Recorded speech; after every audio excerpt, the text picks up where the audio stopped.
علیکم ورحمۃ اللہ وبرکاتہ۔ اعوذ باللہ من الشیطان الرجیم، بسم اللہ الرحمن الرحیم۔ فلا تعجبک اموالہم ولا اولادہم انما یرید اللہ لیعذبہم بہا فی الحیاۃ الدنیا وتزہق انفسہم وہم کافرون۔ بس آپ اے محمد صلی اللہ علیہ وسلم ان لوگوں کے مالوں اور ان لوگوں کے اولاد سے حیرت میں نہ پڑیے، تعجب میں مت پڑیے۔ انما یرید اللہ لیعذبہم بہا فی الحیاۃ الدنیا، بے شک اللہ تبارک و تعالیٰ یہ چاہتا ہے کہ دنیا کی زندگی میں انہی کے ذریعے سے اللہ تعالیٰ ان کو عذاب دے۔ وتزہق انفسہم وہم کافرون، اور جب ان کی جان نکلے، ان کی روح نکلے تو اس وقت بھی وہ کافر ہوں۔ محترم سامعین اکرام، سورۃ التوبہ سورہ نمبر 9 اور اسی سورت سے آیت نمبر 55 یعنی 55 نمبر کی سورۃ التوبہ کی آیت کریمہ آپ کے سامنے تلاوت کی گئی، اور آیت کریمہ کا ترجمہ بھی آپ کی خدمت میں پیش کیا گیا۔ آپ دیکھ سکتے ہیں کہ اس آیت کریمہ میں اللہ تبارک و تعالیٰ نے محمد عربی صلی اللہ علیہ وسلم کو مخاطب فرمایا ہے، اور اللہ تبارک و تعالیٰ نے فرمایا کہ فلا تعجبک اموالہم، اے محمد صلی اللہ علیہ وسلم ان کے مال ولا اولادہم، اور ان کے اولاد آپ کو حیرت میں نہ ڈالے، آپ کو تعجب میں نہ ڈالے۔ مطلب اس آیت کریمہ کا یہ ہے کہ اللہ تبارک و تعالیٰ نے محمد عربی صلی اللہ علیہ وسلم کو اگرچہ مخاطب فرمایا ہے، لیکن اللہ تبارک و تعالیٰ نے اس آیت کریمہ کے ذریعے سے تمام مسلمانوں کو، خاص طور سے محمد صلی اللہ علیہ وسلم کو خاص طور سے اور عام طور سے انہی کے ذریعے سے تمام مسلمانوں کو اللہ تبارک و تعالیٰ نے ہدایت دی ہے کہ آپ لوگوں کے مقابلے میں جو دنیا دار طبقے کے لوگ ہیں، ان کو اللہ تعالیٰ نے جو مال دیا ہے، جو عزت دیا ہے، جو رتبہ دیا ہے لوگوں کی نظروں میں، اسلام کی نظروں میں نہیں، لوگوں کی نظروں میں جو اللہ تعالیٰ نے ان کو مال دیا ہے، جو رتبہ دیا ہے، اس سے آپ حیرت میں مت پڑیے کہ ان کو اتنا کیسے مل گیا، یا وہ آپ کو بہت اچھا نہیں لگنا چاہیے کہ ہاں دیکھو یہ مال ملا اس کو، یہ اس کو رتبہ ملا، یہ مقام ملا، یہ مالوں میں کھیلتا ہے، پیسہ اس کے قدم چوم رہی ہے، اس کا تو بزنس و بیپار تو آسمان چھو رہا ہے۔ یہ سوچ کر کے آپ بالکل اس کو پسند مت کیجیے، اس کے تعجب میں مت پڑیے، حیرت میں مت پڑیے، دل میں افسوس مت لائیے کہ اس کو اتنا ملا، ہم کو کیوں نہیں ملا۔ سامعین اکرام، اللہ تبارک و تعالیٰ نے قرآن کریم سورہ طٰہٰ آیت نمبر 131 میں بیان فرمایا، محمد صلی اللہ علیہ وسلم کو مخاطب کرتے ہوئے کہ وَلَا تَمُدَّنَّ عَيْنَيْكَ إِلَىٰ مَا مَتَّعْنَا بِهِ أَزْوَاجًا مِّنْهُمْ زہرۃ الحیات الدنیا لنفتنہم فیہ۔ اے محمد صلی اللہ علیہ وسلم، آپ اپنی نگاہیں ان چیزوں کی طرف ہرگز مت دوڑانا جن چیزوں کو دنیاوی آرائش بنا کر کے ہم نے ان میں سے چند لوگوں کو دے دیا ہے۔ آپ کو ایسا نہیں بننا۔ کیوں ایسا ہم نے کیوں کیا ان کو؟ لنفتنہم فیہ، تاکہ انہی کے ذریعے سے ہم ان کو آزمائیں۔ سامعین اکرام، یہ آیت کریمہ کا ٹکڑا اور جو آیت کریمہ ہم نے آپ کے سامنے پیش کی ہے، اس سے ہمارے سامنے دو بات واضح ہوتی ہے۔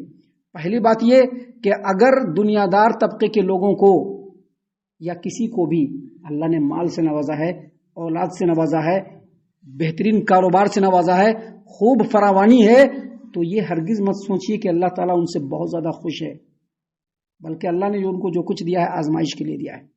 پہلی بات یہ، اور دوسری بات یہ، جو ایمان والے بندے ہیں اللہ نے ان کو جو دیا ہے اس پر وہ خوش رہیں۔ اللہ نے ان کو جو دیا اس پر وہ خوش رہیں، اس کو دیکھ کر کے کہ ہاں وہ بڑا کامیاب ہے، ہرگز نہ سمجھے۔ دیکھیے اللہ تبارک و تعالیٰ نے قرآن کریم سورۃ المومنون آیت نمبر 55-56 اللہ تبارک و تعالیٰ نے فرمایا، اَيَحْسَبُونَ أَنَّمَا نُمِدُّهُم مِّن مَّالٍ وَبَنِينَ نُسَارِعُ لَهُمْ فِي الْخَيْرَاتِ۔ اللہ تبارک و تعالیٰ نے فرمایا کہ کیا ان لوگوں نے یہ سمجھ لیا ہے کہ مالوں اور اولادوں کے ذریعے سے ہم ان کو مدد دے رہے ہیں اور ان کے ساتھ خیر و بھلائی میں جلدی کر رہے ہیں؟ نہیں، ایسا نہیں ہے، بلکہ وہ لوگ شعور نہیں رکھتے ہیں۔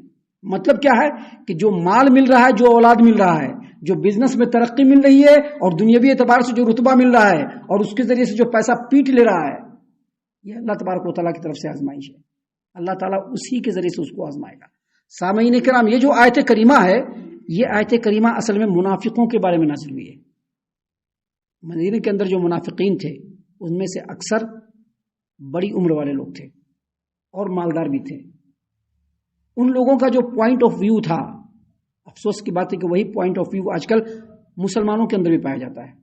ان لوگوں کا جو پوائنٹ آف ویو تھا، ان لوگوں کا جو نقطۂ نظر تھا، ان لوگوں کا جو مطمع نظر تھا، وہ یہ کہ جس قدر ہو سکے دنیاوی فائدہ ملتا رہے، ادھر سے بھی ملتا رہے، ادھر سے بھی ملتا رہے، جس طرح سے وہ دنیاوی فائدہ ملتا رہنا چاہیے.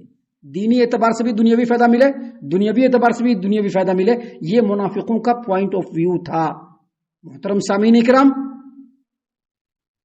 ان لوگوں کا نقطہ نظر بالکل وہی تھا جو آج کل عام طور سے دنیا پرستوں کا ہوتا ہے، چاہے وہ مسلمان میں ہو چاہے نان مسلم میں ہو.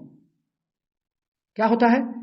جو جتنا زیادہ مال والا ہے، جو جتنا زیادہ جو ہے اس کو عہدہ ملا ہوا ہے، اسی کا مقام بہت بلند ہے. آج مسلمانوں کا بھی یہی پوائنٹ آف ویو ہے، آج مسلمانوں کا بھی یہی نقطہ نظر ہے. اور اس زمانے میں منافقوں کا یہ نقطہ نظر تھا. لیکن ان لوگوں کے ساتھ گڑبڑی کیا ہو گئی، ان لوگوں کے ساتھ مشکل کیا ہو گئی کہ جو ان کے اولاد پیدا ہوئے وہ سب کے سب پکے مسلمان. صحابہ کرام جو ان کے اولاد پیدا ہوئے وہ سب پکے مسلمان. ایسے مسلمان کہ جن کی نظر میں اللہ اور اس کے رسول کی اطاعت و فرما برداری کے مقابلے میں ایسے دنیا والوں کی دنیاوی زندگی میں جو ترقی ہے وہ بالکل ہیچ. ان کی نظر میں جو جتنا اللہ اور اس کے رسول کی اطاعت و فرما برداری کرنے والا ہے وہ اتنا ہی سماج و معاشرے میں معزز ہے، اتنا ہی مکرم ہے. اللہ تبارک و تعالیٰ نے انہی منافقوں اور ان کے مال و اولاد کو سامنے رکھ کر کے نبی صلی اللہ علیہ وسلم کو اور مسلمانوں کو مخاطب کرتے ہوئے کہا کہ فلا تعجبک اموالہم ولا اولادہم. اے محمد صلی اللہ علیہ وسلم، ان کے مال اور ان کے اولاد آپ کو تعجب میں اور حیرت میں ہرگز نہ ڈالے. کیوں نہیں ڈالے؟ کیونکہ ان کو جو مال دیا گیا ہے اس کا مقصد کیا ہے؟ اللہ نے آگے فرمایا انما یرید اللہ لیعذبہم بہا فی الحیات الدنیا.